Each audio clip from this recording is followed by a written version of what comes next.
Hello guys, welcome back to another video. Today we're going to learn how to compare improper fractions, but before you watch this video, you need to make sure you watched all my previous videos, especially my last video, which talked about how to compare mixed numbers. It's really going to help you on this. And make sure you watch my first 5 videos, which talk about fractions. It will also help you on this. If you have watched all those videos, great. Let's get started. In case you forgot what an improper fraction is when the numerator, the top number of the fraction, is greater than the bottom number of the fraction. The bottom number of a fraction is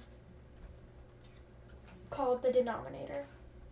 Also, if you forgot, comparing is when you look at two numbers, or in this case fractions, and see which one is greater. You draw like a little alligator mouth to the one which is greater because the alligator is eating that number. That's just the way I learned it, and I'll be teaching you it that way as well. So I'm going to write down two fractions, or two improper fractions actually. 7/4, and I'm going to draw a circle because that's where the alligator mouth will be pointing to whichever number is greater. And 16/9. These are both improper because the numerators of each one are greater than the denominators of each one, making it improper. So the first step I do is look at both the denominators. The denominator of 7/4 is 4. Denominators are the numbers on the bottom. And the denominator of 16/9 is 9. I need to make sure both numbers have the same denominator. The easiest way to do it is multiply both the denominators. You need to know your multiplication facts for this. I posted separate videos for each multiplication factors from 1 to 12, and you need to make sure you get those memorized. So if you have not memorized them, please go memorize them, but if you have, you're here on the right video. So 4 and 9, when you multiply both of them, they get 36. So I'm going to convert each fraction into a 36th. So I did 4 times 9 to get 36. 4 times 9 is 36. Since I multiplied the denominator by 9 to get 36, I also need to multiply the numerator by 9.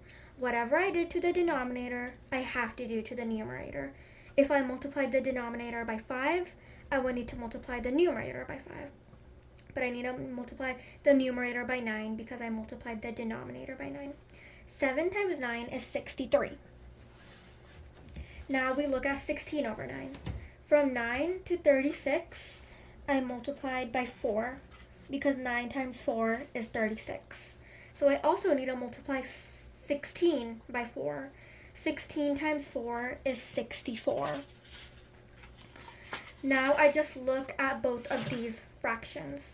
Since both the denominators, the numbers on the bottoms, are the same, I can just cross that out. Now I'm just looking at 63 and 64, which are the numerators. I'm just going to highlight both of those. And I need to see which one is greater. Sorry, I had to close the door. Which one is greater, 63 or 64? 64 is greater than 63, so I need to draw an alligator mouth pointing towards the 64. So that means 16/9 is greater than 7/4 because 16/9 was the 64/36. Let's look at another quick one. Okay, for this one we have 8/3 and 4/3. Both of them are improper fractions. And for this one, both of the denominators are the same, so we don't need to convert them. Since both the denominators are the same, we can cross that out. Now we just look at 8 and 4 and see which one's greater. 8 is greater than 4, so I make an alligator mouth pointing towards the 8. If you haven't copied the first example down, if you were copying it down, you can copy that down, and I'll see you guys in the next video.